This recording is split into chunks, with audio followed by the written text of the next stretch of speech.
नमस्कार, बुलेटिन में आपका स्वागत है। मैं हूं आपके साथ आशा सरमाल। चलिए शुरुआत करते हैं बुलेटिन की। कश्मीर में आज एक बार फिर से आतंकवादियों ने पुलिस को निशाना बनाने की कोशिश की। हालांकि गनीमत यह रही कि आतंकियों के हमले में कोई जानी नुकसान नहीं हुआ। मामला श्रीनगर के सैदा कदल इलाके का है, जहां पर अज्ञात आतंकियों ने आज पुलिस के एक वाहन पर घात लगाकर हमला कर दिया और इस गोलाबारी को अंजाम देकर आतंकी मौके से फरार हो गए और पूरे इलाके में सनसनी फैल गई। इस हमले में हालांकि किसी भी पुलिसकर्मी को नुकसान नहीं पहुंचा और हमले की सूचना मिलते ही यहां अतिरिक्त सुरक्षा बल मौके पर पहुंचे और पूरे इलाके को घेरकर बड़े स्तर पर तलाशी अभियान भी चलाया गया। हालांकि इस हमले को अंजाम देने वाले आतंकी पकड़ में नहीं आ सके।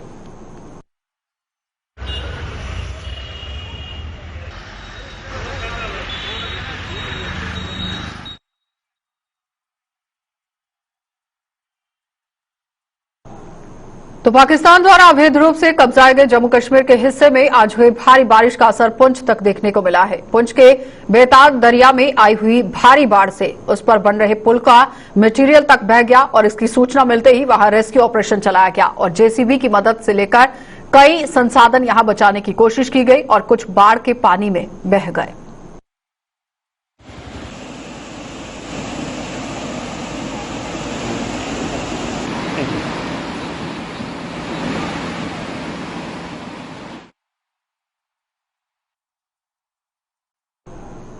तो भारी बारिश के कारण कठुआ में उच्च दरिया पूरे उफान पर है और आलम यह है कि उच्च दरिया का जलस्तर बढ़ने का खामियाजा जिले के घाटी गांव में भी करीब 10 परिवारों को भुगतना पड़ा और बाढ़ ने जहां इन लोगों के खेतों को नष्ट कर दिया तो वहीं घरों में बाढ़ का पानी घुसने व जलस्तर और बढ़ने की आशंका के मद्देनजर इन सभी परिवारों को वहां से पंचायत घर शिफ्ट कर दिया गया।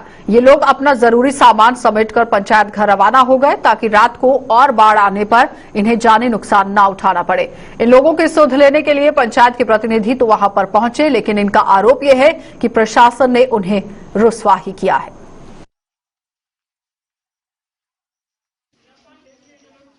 फीसे ये साढ़े दरिया देखो साढ़े बिल्कुल घरे लगे आई है पूरा मतलब कि पिछले पहले 2-3 क्रेट आए हे जिन्हें सानू थोड़ा इनकी बचाव हा अज वो भी आइए ने वो भी रुड़िए ने तो पानी अज साढ़े घरों के बिच अंदर आई है। हूँ अं सारा समान चुकिए अपने बाल बच्चे चुकिए तो असं हूँ जाने हैं सरपंच साहब को गए हे कि सानू देखो अस रुड़ने हैं तो सानू पे रखने वास्ते जगह दो। सरपंच साहब ने सिर्फ इो आख्या पे मैं तुम जगह कुत्थै तुम मेरे घर आइए रह सकते हो। तो हूँ अं ट्रालियां भर लिया ने अपने सारे अं घर खाली खुली करिए तो अं चली पे हैं तो दिखो पानी बिल्कुल साढ़े घरे दे कन्ने आई गेदा है। अस इन्नी रिक्वेस्ट की पर साढ़े इत्थे कोई दिक्खने आया आए डीसी आया वो बीडीसी मैंबर आई लेकिन सारे ने इयो बोलिया कि इत्थे साढ़े महकमे कोल कुछ नहीं है रेदा असीं कुछ नहीं कर सकते ते इहदा हूँ इसलिए तो कोई साढ़े इत्थे कोई महकमे दा और कोई नहीं पुजदा है हल्ले कोल MP वगैरह कुछ कोई नहीं इत्थे आए दा है। कम से कम आइए इत्थे दिक्खना चाहता है कि लोग घर छड्डिए जाए घर छड्डने दी कोई नौबत आई दी है ते कम से कम जाइए असीं दिखचे सही साढ़े घरें च आई है दरिया ते सब 20 साल हो गया सिर रड़ांदा है कि महाराज साढ़े घर रुड़ने खतरा है बन बनो कुने नहीं अज तक साड़ी सुनी। रोड ब्लाक भी किते कठुआ भी गए दफ्तर भी फिरे सारे फिरे कुने साड़ी सुनाई नहीं की। अज इन्ना होई दी हालत खराब कि दरिया बिल्कुल घरें चाहिए था उपर दा बन शन खत्म होए दे कुछ नहीं आया ते हूँ राती पानी आई गया तो साड़ा बाल बच्चा पूरा रुड़िया 8-9 घर न साढ़े इत्थे 9 दे 9 ही खतरे च न ते सरपंच साहब अगे गए सवेरे सानू जगह दिओ कुतै जित्थे अस अपना समान बाल बच्चा रखचे ते राती दिने तो अस नसी आगे राती पानी इन्ना आरदा ते राती कुत्थे जाना असी थोड़ा दरिया पिछे हूँ अज्जे दा दरिया बिल्कुल घरें दे विच आई। जम्मू व इसके आसपास के इलाकों सहित सूबे के अन्य जिलों में भी मानसून की बारिश ने अपना अच्छा खासा असर दिखाया है और जम्मू में बीती रात को ही बारिश का सिलसिला शुरू हो गया था और आज सुबह होते होते भारी बारिश के कारण लोगों का आम जनजीवन बेहद प्रभावित हुआ। बारिश से तपती गर्मी और उमस से हर किसी को राहत मिली है और तापमान में काफी हद तक गिरावट दर्ज की गई। मौसम विभाग ने 21 जुलाई तक बारिश की भविष्यवाणी की थी जो सच साबित हुई है और किसानों के लिए ये बारिश वरदान लेकर सामने आई है। लेकिन शहरों में ड्रेनेज सिस्टम की भी पोल खुलकर इस बारिश ने रख दी है। कई इलाकों में फिर से जल भराव होने से लोगों को काफी दिक्कतों का सामना करना पड़ा।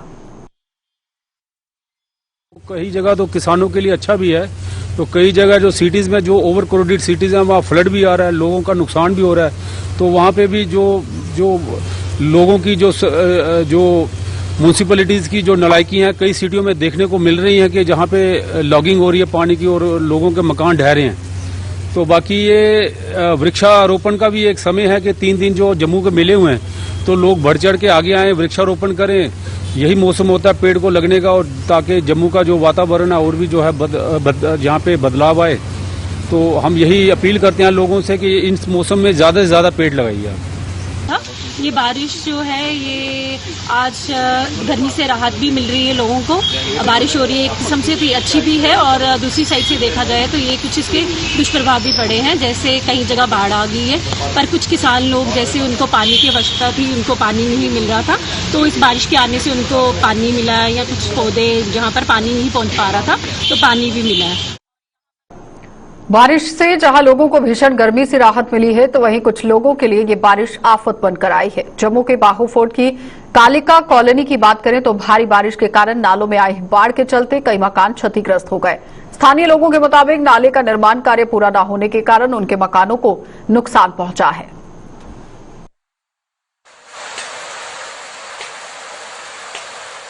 जी प्रॉब्लम है ये, यहाँ पे 5 किलोमीटर तक पीछे नाला बना हुआ है। यहाँ से जो आधा किलोमीटर ये छोड़ दिया है, और आधा नाला बीच से जो ठेकेदार था उन्होंने आधा नाला बीच से ब्लॉक करके, और सारा पानी इधर आ रहा है, इस साइड में आ रहा है। और जो आप खुद ही देख रहे हो कि जितने 12-13 घर है सभी, हफ्ता पहले कोई 10 घर डैमेज हुए थे, अब 2-4 और हो रहे हैं। अभी यहाँ पे मारो वीडियो मारो, ये देखो यहाँ से, अभी यहाँ से भी 3-4 घर और चले जाएंगे। तो ये हमारी गवर्नमेंट से यही है कि जल्द से जल्द, चलो काम तो नहीं लगता, यहाँ पे क्रेट डाले जाएं। सर हम गवर्नमेंट से ये कहना चाहते हैं, जो पिछली बारिश हुई, पिछली बारिश में बहुत ज़्यादा नुकसान हुआ है। अभी सुबह जो इतनी तेज बारिश हुई है, उस बारिश की वजह से ये देखो आपके सामने कितना नुकसान हुआ है। हम गवर्नमेंट से ये अपील करते हैं कि जितनी जल्दी हो सके इस नाले का काम शुरू किया जाए, क्रेट डाला जाए, और गवर्नमेंट से हमें यही अपील है जितनी जल्दी हो सके नाले काम शुरू होते हैं। पहले काम लगा था, जो पीछे से नाला बनते आ रहा है, आधा नाला बन गया और आधा नाला इन्होंने छोड़ दिया। इस नाले वजह के छोड़ने की वजह से जो हमें ये दिक्कत का सामना करना पड़ रहा है।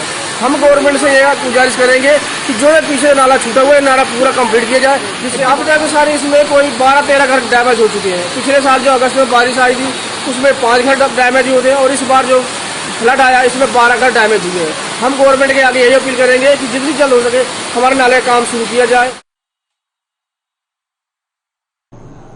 तो सामा के युवाओं को उद्योगों में रोजगार मुहैया करवाने के लिए बाड़ी ब्राह्मणा के उद्यमियों के एक नायाब मसौदा यहां पर तैयार करते हुए देखा गया है, और इस बाबत बाड़ी ब्राह्मणा इंडस्ट्रीज एसोसिएशन ने स्थानीय युवाओं के कौशल विकास के लिए एक ट्रेनिंग सेंटर शुरू किया है, और इसके करने की योजना आज यहां पर बनाई गई है कि बहुत ही जल्द ये सेंटर शुरू किया जाएगा, जहां करीब 140 युवाओं को 10 से 15 महीने की ट्रेनिंग देकर उन्हें स्थानीय उद्योगों में ही रोजगार मुहैया करवा दिया जाएगा। दरअसल सामा के डीडीसी चेयरमैन केशव दत्त शर्मा ने आज बाड़ी ब्राह्मणा इंडस्ट्रीज एसोसिएशन के पदाधिकारियों से मुलाकात कर उनसे स्थानीय युवाओं को रोजगार देने के संबंध में चर्चा की थी, और जिस पर उन्हें ये आश्वासन एसोसिएशन के प्रधान ललित महाजन ने दी। और इन्होंने एक बहुत अच्छा इनिशिएटिव मुझे बताया है कि इस बार ये एक ऐसा ट्रेनिंग सेंटर इंडस्ट्री के अंदर ही बना रहे हैं, जिसमें ये 10-15 महीनों की ट्रेनिंग देंगे, और उसमें कम से कम 140 ऐसे लोग जिन्हें ट्रेन करेंगे, और ट्रेनिंग के बाद यहीं इंडस्ट्री में उनकी प्लेसमेंट हो जाएगी। और वो जो टेक्निकल, हमारे लोगों को टेक्निकली साउंड नहीं थे, जो नहीं मिल पाती थी, वो भी इंडस्ट्री से मिलेगी। और जो भी ऐसे इशू आएंगे जहाँ कल को कोई इंडस्ट्री के प्रति कोई इशू होता है, तो अब इसमें समन्वय बनाने के लिए आज मैंने इनसे बातचीत की है।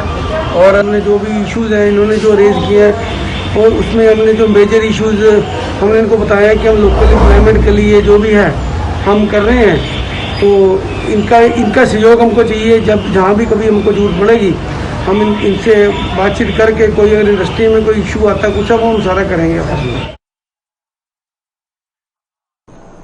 तुमड़ ब्लॉक के अधीन आने वाले विभिन्न 26 पंचायतों के सरपंचों ने आज ग्रामीण विकास के अधिकारियों से मुलाकात कर उनकी मनरेगा की बकाया देनदारी चुकाने की गुहार लगाई। सरपंचों के मुताबिक प्रशासन की ओर से लेबर की पेमेंट कर दी गई है, और इसके बावजूद भी निर्माण सामग्री का भुगतान अभी तक नहीं हो पाया है। अधिकारियों ने पंचायतों के इन प्रतिनिधियों को आश्वासन दिया कि वो जल्द ही इस मामले को उच्चाधिकारियों के नोटिस में लाएंगे, ताकि भुगतान का खाका तैयार किया जा सके।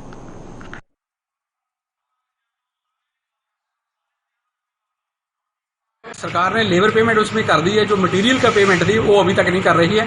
सारे लोग परेशान हैं, सारे सरपंच इसमें परेशान हैं कि सरकार हमारी मनरेगा की लाइबिलिटी, जो मटेरियल की लाइबिलिटी है, वो जल्द से जल्द जो हमें क्लियर करे। तो इसलिए हमने आज पूरे सरपंच माड़ ब्लॉक के 26 सरपंच आए हुए थे और उन्होंने डायरेक्टर साहब से ये अपनी मांग रखी है और डायरेक्टर साहब ने हमें आश्वासन दिलवाया कि मैं 2 महीने हुए और आप हमें मिलने आए हो, मैं इस मुद्दे को सरकार के साथ टेकअप करूँगा, डीसी साहब से करूँगा। ऊपर से गवर्नमेंट में हमने रिटर्न मेमोरेंडम भी दिया है, जो हमारे साथ बीडीसी के चेयरमैन और डीडीसी के हमारे बलवीर लाल जी भी आए हुए थे। हमने उनको एक मेमोरेंडम भी दिया है कि हमारी मनरेगा की लाइबिलिटी, जो हमें 4-5 साल से हमारे जो पैसे लोगों के फंसे हुए मटेरियल पे, वो जल्द से जल्द क्लियर करें। ओके। डीसी के दिशा निर्देश पर आज टीएसओ हेडक्वार्टर मनमोहन सूरी और उनकी टीम ने आज बाजार का दौरा कर एसओपीज का उल्लंघन करने वालों की क्लास ले ली और इसे विडंबना ही कहा जाएगा कि पंच के लोग अब कोरोना महामारी को पूरी तरह से भूल चुके हैं और यही वजह है कि बाजारों में बिना मास्क के लोगों को भीड़ उमड़ते हुए देखा गया। तो लोग ईद की खरीदारी में आज इतने मरफूज हो गए कि उन्होंने मास्क तक पहनना गवारा नहीं समझा। यानी ईद की तैयारियों को लेकर लोग बाजारों के अंदर पहुंचे थे, लेकिन गाइडलाइंस का पालन करते हुए नजर नहीं आए। एडमिनिस्ट्रेशन की तरफ से बोला गया था कि बाजार में अरवन लगाओ, क्योंकि हमारा एक बड़ा अच्छा फेस्टिवल जो आता है बकरीद का आ रहा है। तो जब हम ड्राइव करने के लिए निकले as per direction of DDC Poonch, तो वहाँ हमने पाया कि कुछ लोग जो थे कि विदाउट मास्क आ रहे थे। तो उनको भी हमने वार्निंग दी, थोड़ा अवेयर किया कि आइंदा बाजार जब घूमने के लिए आए तो मास्क डाल करें, मास्क बगैर कोई नहीं, क्योंकि आज बीमारी जो है जैसे कह रहे हैं कि 3rd फेज में आने वाला है बीमारी का, उसका पालन करने के लिए हमने यही कहा है कि जो भी आदमी आ रहा है बाजार में विदाउट मास्क के बिल्कुल ना आए, मास्क लगा कर आए और अपनी सेहत का ध्यान रखें और दूसरों का। कुपवाड़ा के सब डिवीजन हंदवाड़ा के लोग ईद की खुशियों में कुछ इस कदर डूबे हुए हैं कि कोरोना महामारी का डर खौफ भी उनके दिलो दिमाग से निकल चुका है। आपकी टीवी स्क्रीन पर आप साफ देख रहे हैं कि ये तस्वीरें किस तरह से बयां करती हुई नजर आ रही हैं कि आम लोगों के साथ साथ दुकानदार भी किस तरह एसओपीज की जमकर धज्जियां उड़ाने में कोई कसर नहीं छोड़ रहे हैं। और आलम यह है कि ईद की जमकर खरीदारी करने वाले लोग एक तरफ यहां मास्क नहीं पहन रहे हैं तो 6 इंच का कपड़ा भी उन्हें यहां पुलिस ने ही मुहैया करवाया है। यानी मास्क जो पुलिस की तरफ से बांटे जा रहे हैं, साफ तस्वीरों में देखिए। और हंदवाड़ा के बाजारों में सोशल डिस्टेंसिंग का भी कोई नामो निशान नजर नहीं आया है और पुलिस प्रशासन भी ऐसे लोगों को यहां पर हिदायत बरतने के लिए आह्वान करता हुआ नजर आया। लेकिन साफ तस्वीरों में देखिए किस तरह से आज वहां पर एसओपीज की धज्जियां उड़ाने की कोशिश की गई। और आज भी वही मिसाल उन्होंने कायम की। उन्होंने आज अभी तक 1000 से ज्यादा मास्क एसएचओ साहब ने डिस्ट्रीब्यूट किए। हम काफी शुक्रगुजार हैं हमारे एसएचओ साहब के। वो कोविड को हटाने के लिए, कोविड को की दूसरी चेन को ब्रेक करने में हंदवाड़ा में इनका सबसे नंबर 1 रोल इनका रहा और हम इनके काफी शुक्रगुजार। हंदवाड़ा इस कस्बे के लोगों से यही इस्तदा करूंगा कि वो एसओपी फॉलो करें, जम गफीर में न जाए, बड़े बड़े हुजूम है जो वो न बनाए और जो एसओपीज का वो लिस्ट भी आया है अपनी अपनी मस्जिद में वो नमाज पढ़ें और सोशल डिस्टेंसिंग का ख्याल रखें। तो जम्मू कश्मीर प्रशासन द्वारा युवाओं के लिए शुरू की गई मुमकिन योजना अब हकीकत में बदलती हुई नजर आ रही है। इस योजना के तहत युवाओं को कमर्शियल वाहन सब्सिडी पर मुहैया करवाए जा रहे हैं और आज जम्मू कश्मीर के कई जिलों में इस योजना का लाभ ले चुके युवाओं का सपना पूरा हो गया। और कठुआ में जहां जिले के डीसी राहुल यादव ने मिशन यूथ के तहत कुछ युवाओं को कमर्शियल वाहन सौंपे, वहीं रामबन में ये औपचारिकता डीसी मसरत इस्लाम ने निभाई। आज मुमकिन स्कीम के तहत जो हमारे 18 से 35 साल के वो युवा जो कि अपना खुद का काम स्टार्ट करना चाहते हैं, कमर्शियल व्हीकल लेना चाहते हैं, उनको सब्सिडाइज्ड वे में उनको व्हीकल्स दिए जा रहे हैं। इसी के तरह तेजस्विनी स्कीम जो हमारे महिला एंटरप्रेन्योरशिप के लिए हैं उनके लिए, इसी तरह से हमारा डिस्ट्रिक्ट में हमारे यूथ क्लब्स डिफरेंट पंचायतों में और म्यूनसिपैलिटीज़ में बनाए जा रहे हैं। हमारे डिस्ट्रिक्ट में यूथ क्लब भी बनाया जा रहा है, उसके लिए भी पैसा सैंक्शन हो चुका है और उसका काम भी जल्दी ही स्टार्ट हो जाएगा। और इसी तरह से और भी जो इनिशिएटिव गवर्नमेंट की तरफ से लिए जा रहे हैं, जो कि चाहे वो कोचिंग को लेकर हों, परवाज स्कीम के तहत डिफरेंट इनिशिएटिव यूथ को एंगेज करने के लिए जम्मू एंड कश्मीर गवर्नमेंट के द्वारा लिए जा रहे हैं। और मेरा सभी से ये निवेदन है कि वो इन स्कीम्स का ज़्यादा से ज़्यादा फायदा उठाएं। गवर्नमेंट ने रिसेंटली अनएम्प्लॉयड यूथ के लिए ट्रांसपोर्ट सेक्टर में एक नई स्कीम की अनाउंसमेंट की थी, मुमकिन स्कीम की, जो लाइवलीहुड स्कीम है बच्चों के लिए। इससे आज हमने कुछ बच्चों को कमर्शियल व्हीकल्स जो हैं वो हमने डिस्ट्रीब्यूट की मुझे इस चीज़ की बड़ी खुशी है। तो करीब 30 साल पुराने जम्मू के जीएमसी अस्पताल के सीवरेज और प्लम्बिंग सिस्टम आदि की मरम्मत का काम जोरों शोरों से जारी कर दिया गया है। प्रशासन ने पिछले दिनों इन सभी कामों के लिए 17 करोड़ रुपए की राशि जारी की थी ताकि इस परिसर के सभी ब्लॉक्स में कुछ ऐसी जगहों पर हो रही लीकेज आदि को बंद करने के साथ साथ समय बीतने के साथ ही क्षतिग्रस्त हुए सीवरेज सिस्टम में भी सुधार लाया जा सके। जो एसोसिएटेड हॉस्पिटल है ऑलमोस्ट ये 30 साल पुरानी बिल्डिंग है अभी, तो इसमें काफ़ी ज़्यादा प्रॉब्लम प्लम्बिंग और सीवरेज सिस्टम जो है उसमें थी। ब्लॉक्स थे, सीपेज बहुत ज़्यादा, लीकेज, तो ये उससे हमारी चीज़ें काफ़ी हेल्थ केयर सर्विसेज थोड़ी कहीं कंप्रोमाइज़ ना हो जाए। तो एक 17 करोड़ का प्रोजेक्ट है जिसमें रीमॉडलिंग और upgradation of plumbing and sewerage system ये हमारा अभी स्टार्ट हो गया एक हफ्ता पहले। 8 ब्लॉक्स हैं इस बिल्डिंग के हमारे, तो ब्लॉक वाइज ये ले रहे हैं जिसमें छत से ये वाटर प्रूफिंग का काम शुरू करते हुए नीचे आएंगे। तो पहला ब्लॉक ई ब्लॉक है वो शुरू कर दिया है जिसमें हमारे 3 इम्पॉर्टेंट वार्ड्स हैं, वार्ड 15 है, 9 है, 5 है और साथ में सर्जिकल और ऑपरेशन और थिएटर्स हैं और सेंट्रल स्टरलाइजेशन डिपार्टमेंट है हमारा। ये लोक जनशक्ति पार्टी की प्रदेश इकाई में कुर्सी को लेकर मारामारी जारी है और पार्टी के प्रदेश अध्यक्ष रफीक मलिक ने पूर्व प्रदेश अध्यक्ष संजय सराफ पर कई गंभीर आरोप लगा दिए हैं।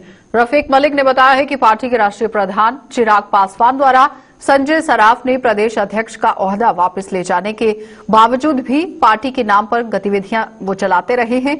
तो रफीक मलिक ने आरोप लगाया है कि संजय सराफ उन्हें विश्वास में लिए बगैर लोगों को पार्टी में शामिल कर रहे हैं और कुछ अन्य गतिविधियां भी चल रही हैं जिन्हें जायज नहीं ठहराया जा सकता।